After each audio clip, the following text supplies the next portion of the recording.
Hello' friends, আপোনালোকে নিশ্চয় সকলোৱে আপোনালোকে ভিডিঅ' বনাই নহয় জানো, ফেচবুকৰ কাৰণে হওক, ইউটিউবৰ কাৰণে হওক।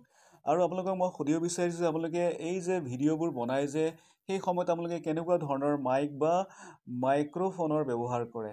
গতিকে আপোনালোকে নিশ্চয় বয়া চয়া এনেকুৱা ধৰণৰ মাইক্ৰ'ফোন ব্যৱহাৰ কৰে। হয়তো যিবিলাকে নতুনকৈ আপোনাৰ ভিডিঅ' মানে বনাবলৈ আৰম্ভ কৰিছে, হয়তো তেওঁলোকৰ ওচৰত সকলো ধৰণৰ মানে টুলছ নাথাকিব পাৰে, ভাল কোৱালিটিৰ মাইক্ৰ'ফোন নাথাকিবও পাৰে।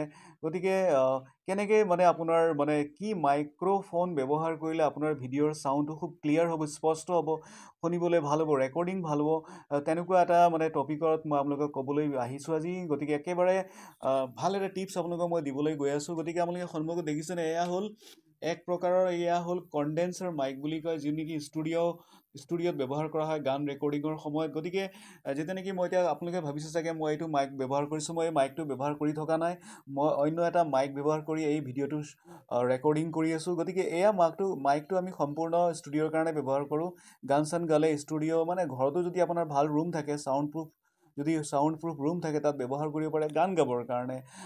তেনেকুৱা যদি ৰুমটোৰ ভাল ব্যৱস্থা হয়। কিন্তু এনেকুৱা ধৰণৰ মাইক্ৰ'ফোনবোৰত কি হয়, বহুত নইজ কেপচাৰ হয়।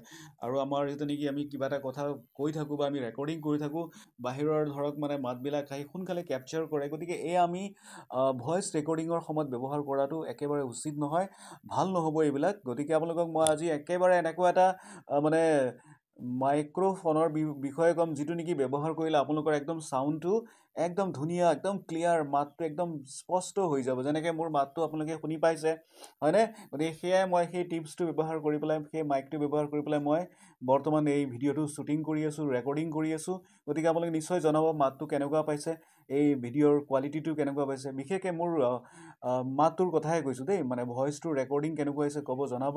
গতিকে আপোনালোকে এটা কাম কৰিব, যেনেকৈ ভিডিঅ' ৰেকৰ্ডিং কৰে, আপোনালোকে এটা কাম কৰিবচোন, আপোনালোকৰ নিশ্চয় নিজৰ লগতো নিশ্চয় হেডফোন আছে, হয় নহয়? গতিকে আপোনালোকে হেডফোনটো ব্যৱহাৰ কৰিব ৰেকৰ্ডিং কৰিবৰ সময়ত। আপুনি যেনেকৈ ভইচ ৰেকৰ্ডিং কৰে, ভইচ অভাৰ কৰে, ভিডিঅ' ৰেকৰ্ডিং কৰে, তেতিয়া আপোনালোকে কি কৰিব, এনেকৈ সন্মুখত আপোনালোকে কানেকশ্যনটো কৰি ল'ব, লগাই ল'ব নিজৰ যি নেকি মোবাইলৰ পৰ্টত, আৰু আপুনি মাইকটো কি কৰিব, ওচৰত ৰাখিব, মানে হেডফোনটো ওচৰত ৰাখিব আৰু ধুনীয়াকৈ কৈ যাব। ইমানেই ধুনীয়া ৰেকৰ্ডিং হ'ব না, আপোনালোকে আচৰিত মানিব। আপোনালোকৰ কোনো ধৰণৰ মানে কম খৰচত, কাৰণ মানে আপোনাৰ মানে কি বুলি কয়, এইটো হেডফোনটো চবৰ লগতে থাকে। গতিকে আপোনালোকে বয়া চয়া একদম দামী মাইক কিনিবৰ কোনো প্ৰয়োজনে নাই। আপোনালোকে হেডফোন ব্যৱহাৰ কৰক, ইমান ধুনীয়া ৰেকৰ্ডিং, ইমান ধুনীয়া ভাল ৰিজাল্ট পাব নহয়, আচৰিত হৈ যাব। গতিকে আপোনালোকে এই টিপছটো মনত ৰাখক, আৰু এনেকুৱা ধৰণৰ টিপছ পাই থাকিবৰ কাৰণে বিভিন্ন ধৰণৰ মোৰ চেনেলটো ছাবস্ক্ৰাইব কৰিবলৈ নাপাহৰিব, শ্বেয়াৰ কৰি দিব যিমান পাৰে। নেক্সট আৰু এটা গুৰুত্বপূৰ্ণ ইম্পৰ্টেণ্ট আপোনালোকক টিপছ দিবলৈ মই নিশ্চয় নেক্সট ভিডিঅ' লৈ আহিম। গতিকে তেতিয়ালৈকে goodbye, thank you for ৱাচিং।